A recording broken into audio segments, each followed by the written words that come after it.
Les cours, la cantine, les copains, ça vous dit un truc? Vous l'aurez compris, aujourd'hui on va parler de l'école. Après environ 13 ou 14 ans de scolarité, je peux vous dire que j'ai vécu beaucoup de choses. Il y a des choses que j'ai vécues, vraiment c'était trop cool. Mais avec du recul... Donc vous l'aurez compris, aujourd'hui je vais vous raconter mes pires anecdotes scolaires. Et spoiler, c'est conséquent. Avant que je vous raconte tout ça, si c'est toujours pas fait, on n'oublie pas le petit pouce bleu, on s'abonne, et bien évidemment on n'oublie pas d'activer la cloche. N'hésitez pas à noter mon acting sur Pi dans les commentaires. Enfin bref, on est parti. Cette première anecdote, elle se passe à l'école en primaire. C'était environ en CE1 si je me rappelle bien. Donc je devais avoir 6-7 ans. Et qui dit école dit classe. Qui dit classe dit pote. Mais qui dit classe dit aussi les premières copines. Alors dans mon école, en tant que mec, faut savoir que c'était vraiment simple. C'était soit t'étais dans les mecs BG, soit t'étais dans les autres. Spoiler, j'étais dans les autres. À moi vraiment, jusqu'au lycée, avec les filles, j'ai jamais eu de réussite. Mais attention, en CE1, j'ai été en couple pendant 2 jours. Merci. Je vais donc vous raconter comment j'ai réussi à faire fuir ma première copine en moins de 2 jours. Donc comme je vous disais, à l'école, je faisais vraiment partie du groupe des mecs pas très attirants. Mais j'avais un petit truc en plus, l'humour. Il y avait donc une fille à l'école qui me plaisait beaucoup, qu'on va appeler Elle. Et comme j'avais vraiment pas beaucoup de réussite, et qu'à vrai dire elle était beaucoup mieux que moi, disons que j'avais pas beaucoup d'espoir. Mais comme par miracle, un jour j'apprends quoi? On m'apprend que je plais à cette fille parce que je suis drôle.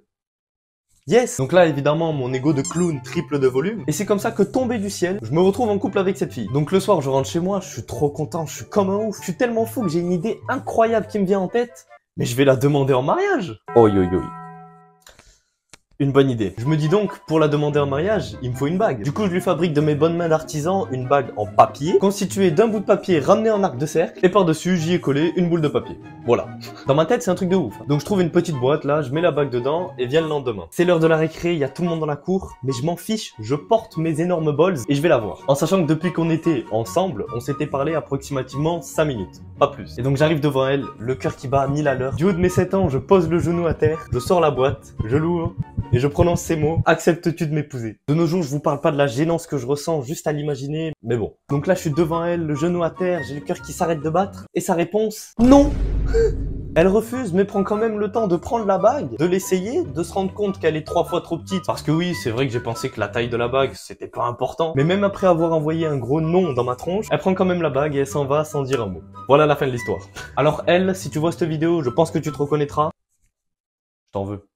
Voilà pour cette première anecdote. Si vous l'avez trouvé cringe, vous n'êtes pas prêt pour la troisième. Mais avant la troisième, on passe donc à la deuxième anecdote. Cette deuxième anecdote, elle se passe beaucoup plus tard, j'étais déjà au collège. Si je dis pas de bêtises, je crois que j'étais en 4e. J'avais déjà raconté dans un de mes TikTok. D'ailleurs, si vous n'êtes toujours pas abonné à mon TikTok, il n'est jamais trop tard. Et donc cette anecdote, elle commence dans un cours. Déjà, faut s'imaginer que la salle, elle est rectangulaire, qu'il y a un rang d'élèves ici, et il y a mon rang d'élèves ici. Bon, il y a d'autres élèves, mais les seuls rangs qui comptent, c'est celui-là et celui-là. Dans chaque rang, on était 4 élèves, et c'était un cours vraiment chill. Donc on a commencé à recevoir des boules de papier du rang en face. Nous, forcément, en bonne armée, on réplique instantanément, avec à peu près le double de boules de papier. Puis ce jeu-là, il continue pendant à peu près tout le cours, des boules de papier de plus en plus nombreuses, et surtout, de plus en plus grosses. Au final, le cours se termine, et je sais même pas comment on s'est pas fait choper. Mais juste avant de partir, le camp adverse nous jette un regard sombre, et ils nous préviennent qu'ils comptent revenir après la grande récréation avec des armes beaucoup plus puissantes. Donc vient la récréation du midi, eux ils s'en vont parce qu'ils sont externes, et nous pendant ce temps, on prépare la boule de papier la plus gigantesque du monde. Après avoir rasé près de 3 hectares de forêt, on a une boule juste énorme, et on était prêt à riposter contre n'importe quelle attaque. Donc quelques heures après, nos adversaires sont de retour avec leurs armes. Pendant les cours qui suivent, on cesse le feu des deux côtés, jusqu'à ce qu'on arrive dans les vestiaires, juste avant d'aller en sport. Les vestiaires, si vous êtes des mecs, vous savez déjà le genre de champ de bataille que c'est. Mais là, ça n'avait strictement rien à voir. Parce que nous, on arrive, on sort fièrement notre grosse boule de papier, on se dit qu'on est les plus forts. Pendant que eux, ils sortent des airsoft. Ok? Pendant que nous, on faisait les malins avec nos papiers, eux, ils sont ramenés avec des guns. Voilà. La suite de cette bataille, je pense que j'ai pas besoin de vous la raconter. Mais comme l'a dit un homme très courageux, c'est ciao.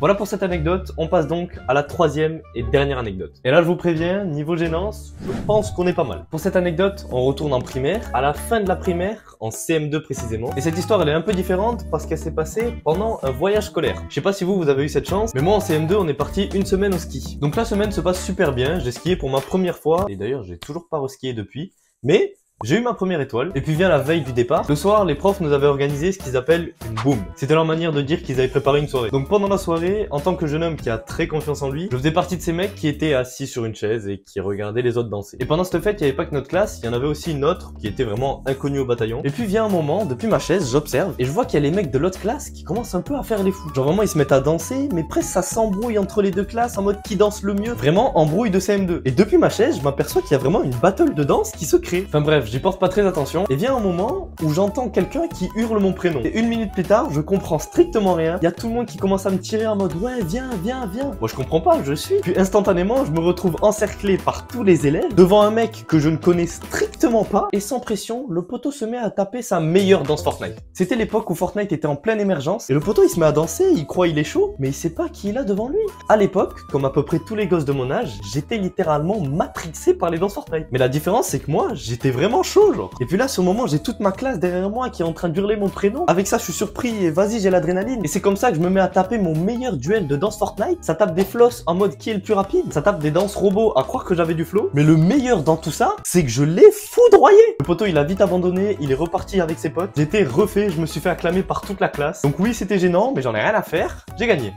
Enfin bon, voilà pour ces anecdotes vraiment rocambolesques que j'ai vécues durant ma scolarité. N'hésitez pas à me dire ce que vous en avez pensé dans les commentaires. Je vous avais prévenu que ce serait cringe, j'ai tenu ma promesse. Mais bon, faut pas chercher à comprendre, le passé, c'est du passé. Je vous rassure, du haut de mes 16 ans, je fais plus de duels de danse Fortnite. En tout cas, j'espère que cette vidéo vous aura plu. Si c'est le cas, n'hésitez pas à lâcher votre meilleur pouce bleu. Merci de l'avoir regardé, je vous dis à bientôt pour une prochaine vidéo. Salut à tous, c'était Soren, à plus.